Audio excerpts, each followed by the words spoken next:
navn er Thy Stiger Hansen. Jeg stiller op til kommunevalget i Varde Kommune.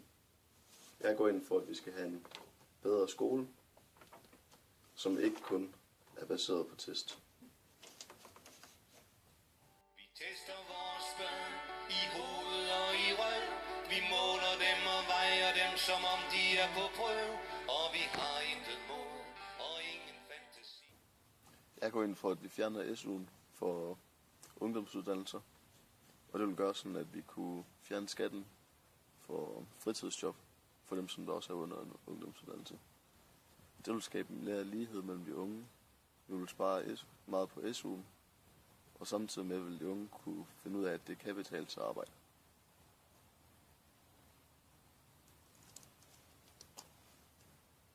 Vi kæmper for færre love, som er ligegyldige.